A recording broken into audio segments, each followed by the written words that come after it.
Hello everyone, कैसे हैं आप सब। एक बार पुनः शिव कोचिंग क्लासेस पर स्वागत है। बच्चों, आप लोगों का लगातार कमेंट्स आ रहा था कि सर बायोलॉजी सब्जेक्ट से हैं, हमें कोर्स के बारे में बताइए कि बायोलॉजी स्ट्रीम से हैं और 12th के बाद हमें क्या करना चाहिए।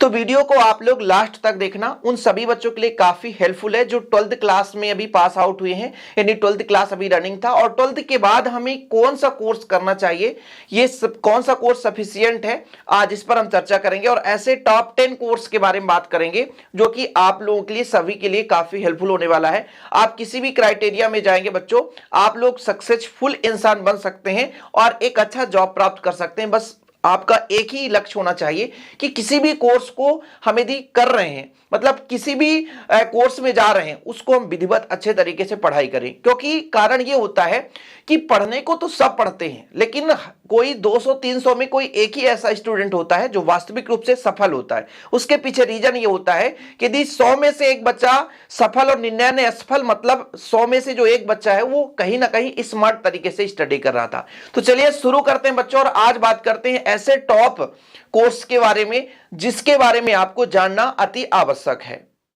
तो यहां पर बच्चों सभी कोर्सों को क्रम से बताऊंगा और जिस भी कोर्स को आप करना चाहते हैं, जिसका भी डिटेल्स चाहिए आपको बताना, उस पर भी वीडियो बना दूंगा। ठीक है, तो पहला जो कोर्स है बच्चों बी फार्मा। ये जो बी फार्मा कोर्स होता है वो 4 साल का कोर्स होता है। गवर्नमेंट कॉलेज में भी कराया जाता है और प्राइवेट कॉलेज में भी कराया जाता है, लेकिन बी फार्मा करने के लिए अब आजकल नीट का एग्जाम या CUET के एग्जाम के आधार पर आप बी फार्मा कर सकते हैं। 4 साल का कोर्स होता है बच्चों, डिग्री होता है। तो ये डिग्री है, मतलब आपका स्नातक कंप्लीट कहलाएगा। और यदि आप बी फार्मा कर लेते हैं तो कहीं भी आप लाइसेंस लेकर के मेडिकल स्टोर खोल सकते हैं, किसी भी मेडिकल स्टोर में काम भी कर सकते हैं, यहां तक कि जहां मतलब दवाइयां बनती हैं उस कंपनी में भी आप, प्राइवेट सेक्टर में भी आप जॉब कर सकते हैं। ऐसा नहीं है कि बी फार्मा के बाद लोग घूमते हैं, कहीं ना कहीं थोड़ा सा आपको एक्सपीरियंस हो गया तो आप इसमें डेफिनेट आप स्वयं का एक अच्छा बेहतरीन बिजनेस स्टार्ट कर सकते हैं। क्योंकि आज हर गांव में मेडिकल की जरूरत होती है और अभी भी आप देखते हो कि सुचारू रूप से दवाइयां हर जगह नहीं मिलती है, तो इस फील्ड में कहीं ना कहीं आपको जाना उचित होगा। और मैं बी फार्मा की बात करूं तो मैक्सिमम ये सलाह दूंगा कि जो बॉयज हैं वो बी फार्मा करे ज्यादा।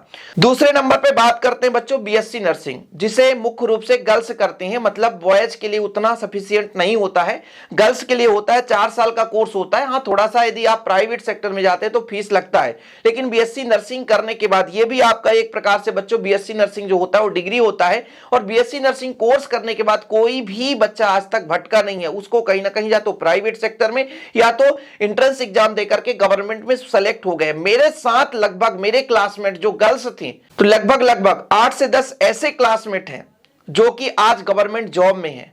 CHO का पोस्ट आता है, गांव-गांव में कई प्रकार की वैकेंसियां आती हैं और वो कम से कम 30 से 35,000 40,000 का जॉब कर रहे हैं। तो BSc नर्सिंग करने का एक सबसे बड़ा मुनाफा यही है कि गवर्नमेंट्स के बहुत सारे जॉब्स निकलते हैं इसके आधार पर, या तो आप नहीं भी गवर्नमेंट जॉब प्राप्त कर सके तो आप प्राइवेट सेक्टर में जॉब कर सकते हैं। वहां आपको स्टार्टिंग से 15,000 मिलता है और जैसे जैसे एक्सपीरियंस होता है आपके एक्सपीरियंस के आधार पर वहां पर पेमेंट बढ़ती रहती है। तीसरे नंबर पर बात करते हैं बच्चों आपका BSc कोर्स होता है। BSc जो बायोलॉजी स्ट्रीम से हैं वो BA में भी जा सकते हैं, BSc भी कर सकते हैं। BSc करने के कई सारे फायदे होते हैं, जैसे आप UPSC सिविल सर्विस की तैयारी करना चाहते हैं तो आप जा सकते हैं। एक चीज मैं आपको बहुत बारीकी से समझाना चाहता हूं कि केवल इंजीनियरिंग को छोड़कर ऐसा कोई फील्ड नहीं है जहां बायोलॉजी का स्टूडेंट नहीं जा सकता। जहां मैथ आएगा, इंजीनियरिंग मेन, जहां इंजीनियरिंग की बात आएगी वहां पे उस कोर्स को छोड़कर ऐसा कोई भी कोर्स नहीं जो बायोलॉजी का स्टूडेंट नहीं जा सकता। PPT आप कर सकते हो, बायोलॉजी का बच्चा PPT कर सकता है। ठीक है, केवल बीटेक की बात करता हूं, JEE है ना, यहां पे आप नहीं जा सकते, बाकी आप किसी भी फील्ड में जा सकते हो। तो BSc करने के बहुत सारे फायदे होते हैं, चाहे आप बैंकिंग के क्षेत्र में जाना चाहते हो, चाहे आप रेलवे के क्षेत्र में जाना चाहते हो, SSC के आधार पर आप पुलिस बनना चाहते हो, SI बनना चाहते हो, मतलब सब इंस्पेक्टर, UPSC है ना, MPPSC, बिहार PSC, किसी भी फील्ड में जाना चाहते हो आप जा सकते हो। और सबसे बड़ी बात तो यह है कि ग्रेजुएशन आपका 3 साल में कंप्लीट हो जाता है। यदि आप BSc के थ्रू टीचर में जाना चाहते हैं तो आप DLED या BEd कर लेंगे तो आप टीचर की भी वैकेंसी में, है ना, आप अपना स्थान प्राप्त कर सकते हैं, टीचर भी बन सकते हो। तो ये ग्रेजुएशन होता है बच्चों, ये सबको BSc के बारे में तो सबको पता है, इसके डिटेल्स हम बता नहीं रहे हैं। चौथा नंबर जो सबसे डिमांडेबल है इस समय पे आज के डेट में वो है फिजियोथेरेपी। 4 साल का कोर्स होता है। अब आप कहोगे सर फिजियोथेरेपी के बारे में डिटेल्स बताइए। फिजियोथेरेपी जैसे आपका कमर दर्द है, अब आपको स्कैनिंग कराना है तो वो कौन करेगा? वो फिजियोथेरेपी ही करेगा। तो इसका भी कोर्स होता है, 4 साल का कोर्स होता है। हाँ, अलग अलग एंट्रेंस एग्जाम कराया जाता है, अलग अलग यूनिवर्सिटी के माध्यम से, उनका अलग अलग रूल्स होता है। फीस कॉलेजों का भी थोड़ा सा अलग अलग रहता है, ऐसा नहीं कि सभी कॉलेज का सेम रहता है। तो ये फिजियोथेरेपी भी काफी डिमांडेबल कोर्स है जिसे आप कर सकते हैं। अगला हम बात करेंगे बच्चों, जो आपका वेटनरी साइंस होता है, ये CUET के एग्जाम के आधार पर आपको वेटनरी साइंस में एडमिशन मिलता है। ठीक है। अब आपका साइकोलॉजी, काफी डिमांडेबल कोर्स साइकोलॉजी। अब आप YouTube पे भी सर्च करोगे साइकोलॉजी कोर्स क्या है, ऐसे कोर्स जो कोई नहीं करता है, लेकिन इनका डिमांड बहुत ज्यादा है। अभी गांव में तो नहीं है, लेकिन शहरों में अच्छे अच्छे जो आपके हॉस्पिटल है वहां पर इनकी पोस्ट ऑलरेडी खाली रहती है, क्योंकि यहां पर जानते हो कि सब लोग नीट पे जा रहे हैं, सबको नीट मिल रहा है, नहीं मिला तो बोले भाई BSc कर लेते हैं। ये सारे कोर्स कर रहे हैं, बहुत गिने चुने लोग कोर्स करते हैं, और भी छोटे मोटे बहुत सारे कोर्स है, लेकिन आज मैं टॉप कोर्स की बात कर रहा हूं। इसके बाद बच्चों यहाँ पर जो आपका साइकोलॉजी है वो BSc साइकोलॉजी और BA साइकोलॉजी दोनों होता है, ध्यान रखिएगा। इसके बाद जो BDS होता है, BDS तो आपका ये होता है बैचलर ऑफ डेंटल सर्जरी, ये BDS। ठीक है। अब आप कहोगे सर ये BDS कहां का है? भाई ये साइंस स्ट्रीम से बच्चे करते हैं और चिकित्सा के क्षेत्र में होता है। डेंटल सर्जरी मतलब दंत चिकित्सक जो होते हैं वो आपके BDS के अंतर्गत आते हैं, और इसमें यदि आपको एडमिशन लेना है तो कहीं ना कहीं आपको नीट क्रैक करना पड़ेगा। MBBS करना है तो नीट में अच्छे स्कोर होने चाहिए, और उससे कम स्कोर पे बहुत सारे आपके कोर्सेस हो जाते हैं। जैसे कई सारे यूनिवर्सिटी BHMS भी किससे कराते हैं? नीट से कराते हैं, और कई सारे यूनिवर्सिटी CUET के माध्यम से कराते हैं। अब तो मैक्सिमम यूनिवर्सिटी को ये एंट्रेंस एग्जाम कराने की मतलब एक प्रकार से गवर्नमेंट भी कहता है कि ऐसा कॉमन एंट्रेंस एग्जाम जो हो रहा है उसी के आधार पर लीजिए। लेकिन कुछ ही ऐसे कॉलेज है जो अपना स्वयं का एंट्रेंस एग्जाम करा रहे हैं, कुछ तो CUET के माध्यम से करा रहे हैं। तो BHMS bachelor of homeopathy and medicine surgery, मतलब होम्योपैथी के क्षेत्र में। होम्योपैथी का मतलब जो बच्चा नहीं जानता है, जो छोटी छोटी दवाइयां गोलियां मिलती हैं ना सफेद डिब्बे पे, छोटी छोटी दवाई जिसका साइड इफेक्ट हमारे शरीर में नहीं पड़ता, वो होम्योपैथी का दवाई कहलाता है। और इस क्षेत्र में आजकल ज्यादा लोग जा रहे हैं, जानते हैं क्यों? क्योंकि जो आपका एलोपैथिक दवाइयां उसका साइड इफेक्ट ज्यादा होता है, लेकिन जो आपका होम्योपैथिक होता है और आयुर्वेदा होता है इसका साइड इफेक्ट बहुत ही कम होता है। इसलिए इस कोर्स को भी आप कर सकते हैं BHMS। इसके बाद बच्चों आता है BAMS। BAMS क्या है? Bachelor of Ayurvedic medicine and surgery. ये आयुर्वेदिक के क्षेत्र के लिए आपका ये सारे के सारे 4 से 5 साल, लगभग 3 साल का नाम रहता है, लेकिन 4 से 5 साल लग ही जाता है। लेकिन हर एक फील्ड में अच्छे क्राइटेरिया हैं। अब इन कोर्सेज के बारे में यदि आप कहोगे सर BHMS क्या है, BAMS, तो थोड़ा सा इसका सेपरेट डिटेल्स वीडियो अलग से ले आऊंगा।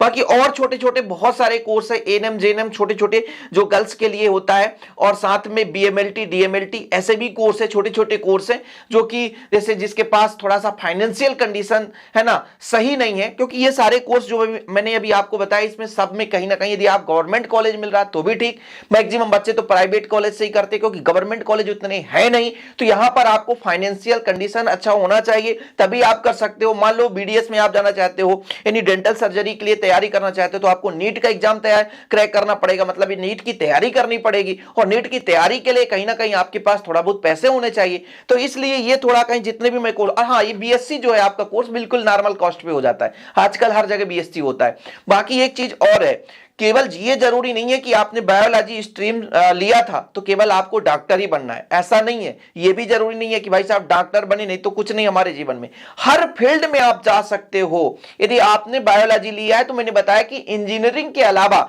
ऐसा कोई भी फील्ड नहीं है जिसमें आप नहीं जा सकते। जैसे UPSC MPPSC हर फील्ड में जा सकते हो, एक IAS लेवल का अधिकारी भी बन सकते हो। तो ये मत सोचना कि हम बायोलॉजी वाले हैं, मैथ से कमजोर हैं, तो हमारे जीवन में ऐसा कोई भी ऑप्शन नहीं है। हर फील्ड में जा सकते हो, टीचर बन सकते हो, है ना, PhD करके प्रोफेसर बन सकते हो, जो भी आपको बनना है बन सकते हैं। तो कोई भी ऐसा फील्ड नहीं है इंजीनियरिंग के अलावा जिस फील्ड में आप नहीं जा सकते। लेकिन ये प्रमुख कुछ कोर्सेस हैं, आपको किस कोर्स के बारे में अंदर से इंटरेस्ट है कि हमें ये बनना है वो जरूर बताइएगा, आपके लिए सेपरेट है, धीरे धीरे करके आएगा, क्योंकि अब कोर्स भी चालू हो चुका है तो उस पर ध्यान जाता है, कुछ काम भी रहते हैं। तो एक एक वीडियो ऐसे आपको प्रोवाइड करता रहूंगा, और एक अलग से प्लेलिस्ट बना दूंगा जल्द ही, ताकि उसमें सारे आपको वीडियोज मिल जाएं। फिलहाल अभी के लिए इतना ही। चैनल पे पहली बार आए, चैनल को सब्सक्राइब जरूर कर लें। जय हिंद, वंदे मातरम।